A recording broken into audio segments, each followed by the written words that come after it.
Salut à toi, ravi de te retrouver dans l'épisode numéro 148. Aujourd'hui, on va parler de shopping, on va parler de CrossFit et on va voir s'il y a une tenue et des accessoires indispensables quand on pratique le CrossFit. Juste avant de te parler de ça, eh bien tu peux ici en bas à droite, si tu ne l'as pas encore fait, t'abonner sur ma chaîne YouTube et recevoir chaque jour mes meilleurs conseils, suivre mes aventures et avoir justement la possibilité d'être en meilleure santé. Alors, sur la question shopping, je voudrais remercier Marine qui m'a posé cette question qui est la suivante. En CrossFit, est-ce qu'il est indispensable d'avoir une tenue et des accessoires particuliers pour pratiquer ce sport? Alors, merci Marine pour cette question. Toi aussi, si tu as une question sur n'importe quel type de sujet qui est lié à l'entraînement, à la santé, à la nutrition, tu peux me la poser également en dessous dans les commentaires. Alors, je suis pas on va dire, un expert en shopping ni en tenue ou autre.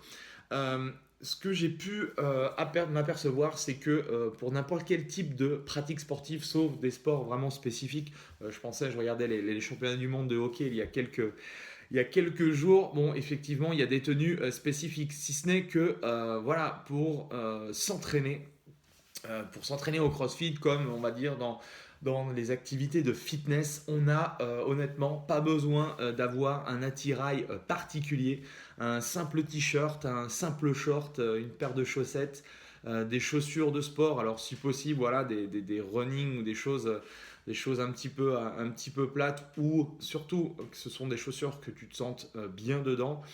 C'est, on va dire, la base de chez base. Après, il y a des gens qui vont mettre des centaines et des centaines d'euros chaque mois pour investir dans dans d'autres tenues. Bon, bah ça, c'est, voilà, on va dire, la société de consommation qui veut ça. Mais honnêtement, tu n'as pas besoin d'une tenue particulière pour t'entraîner. Je veux dire, c'est pas parce que tu vas avoir les t-shirts qu'utilisent les meilleurs crossfitters au monde que tu vas soulever des barres beaucoup plus lourdes ou que tu vas avoir un meilleur cardio. Euh, L'entraînement, ça se passe pendant les WOD et c'est ton assiduité qui va faire en fait tout le reste. Donc voilà, il n'y a pas pour moi de tenue spécifique, même si mais ça qui est cool, et je reviendrai là-dessus, et c'est surtout aussi la question de budget, parce que c'est sûr que quand on n'a pas de budget, ou quand on me dit ouais, je peux pas faire de CrossFit, j'ai pas le budget nécessaire et tout, on peut toujours trouver le moyen, et le moyen le plus simple, voilà, par rapport au niveau des tenues, au moins, c'est de pouvoir, voilà, venir avec ce qu'on a, entre guillemets, et ça fera forcément le job. C'est sûr que des chaussures qui sont adaptées à la discipline, c'est encore mieux. Je sais que Reebok, qui est le partenaire de CrossFit, fait des chaussures adaptées, mais forcément, voilà, on aime ou on n'aime pas le confort de la chaussure, et je pense que enfin, je pense que la première chose importante, c'est pas de suivre la mode, c'est surtout d'avoir des choses où on se sente bien, que ce soit le t-shirt, que ce soit le short, le legging, bref, bien sûr encore plus la paire de chaussures. Il faut que ça te corresponde. C'est pas parce que tout le monde porte des nanos que tu dois porter des nanos. Moi, je suis pas, voilà, je suis pas très fan d'avoir les mêmes chaussures que les autres ou avoir les mêmes tenues que les autres. Mais c'est un petit peu ça le truc. Moi, pour te dire, j'aime autant alors j'aimais bien les derniers modèles, les premiers modèles à l'époque des toutes premières nanos. Il faudrait que je te les montre parce que j'ai gardé une paire que j'ai pas encore utilisée, mais je pense que je pourrais te la, faudrait que je te la montre. Et j'ai bien aimé aussi les Metcon de Nike. Moi, j'adore Nike. Après, voilà, les chaussures. Est-ce qu'il faut des chaussures d'altéro, etc., etc. Bon, bah, après, si tu veux vraiment te spécialiser dans ce sport qui est l'haltérophilie, bien sûr que par la suite, il va falloir que tu investisses ou autre. Mais moi, je pars du principe que voilà, pour faire des WOD CrossFit dans ta box ou pour t'entraîner chez toi, il n'y a pas voilà, forcément besoin d'avoir un attirail particulier. En ce qui concerne les accessoires, alors, même chose pour démarrer, quand on démarre, quand on débute, il n'y a pas forcément besoin d'acheter énormément d'accessoires. Je pense notamment, enfin moi, il y a une chose qui me sert aussi pas mal, c'est les poignets de force. Qui permettent vraiment d'avoir un maintien, une stabilité au niveau du poignet quand on commence à soulever un peu des barres lourdes. Moi, je les mets voilà, je les mets régulièrement. Après, j'essaye de ne pas toujours travailler avec ça pour justement toujours essayer d'avoir aussi une certaine liberté. Mais ça peut être intéressant voilà, d'avoir des poignées de force.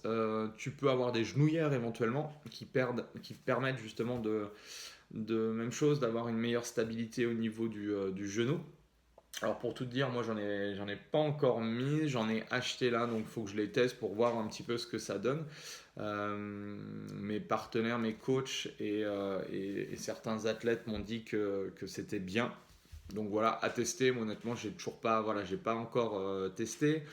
Tu peux prendre des chaussettes longues ou des protèges tibia pour les box jumps ou pour tout ce qui est les chaussettes. C'est aussi intéressant pour éviter de se frotter avec la barre contre les tibias. Donc ça peut, voilà, ça c'est des petites adaptations que tu peux mettre en place. Pour les mains, ça peut être des gants, ça peut être des maniques éventuellement si tu es sensible un petit peu des mains. Ça peut être du strap également. Euh, Quoi d'autre au niveau accessoire? Peut-être avoir ta corde à sauter personnelle, sauf si dans ta box, voilà, il y a tout, enfin, généralement il y a tout ce qu'il faut. Mais si tu veux vraiment avoir ta corde personnelle, la bonne taille, etc., etc., bon, tu peux investir également dans une corde à sauter. Et puis, bah, je crois que c'est un petit peu tout. J'ai peut-être oublié des choses, mais si, voilà, si toi tu penses à des accessoires indispensables, bah, n'hésite pas à les mettre en dessous de la vidéo. En tout cas, voilà, je ne pense pas que pour démarrer le CrossFit, on puisse avoir besoin de tout un tas de matériel ou de tenues onéreuses. L'idée, voilà, à un moment, voilà, c'est pas parce que je vais acheter le vélo de Christopher Froome que je vais pédaler comme lui ou voilà, voilà l'outil forcément quand tu commences à progresser ça peut être intéressant de viser quelque chose de plus intéressant, mais je veux dire pour démarrer la seule chose c'est de s'entraîner, de transpirer, de travailler dur et de continuer à travailler dur pour t'améliorer sans cesse. Donc voilà, c'était le petit message. N'hésite pas à liker cette vidéo. Tu peux regarder en dessous si tu veux recevoir des informations complémentaires sur le CrossFit. Tu peux t'inscrire gratuitement et directement. En tout cas, merci à toi de me suivre régulièrement. Et puis, bah, nous, on se retrouve demain pour un nouveau conseil, une nouvelle vidéo. Allez, salut!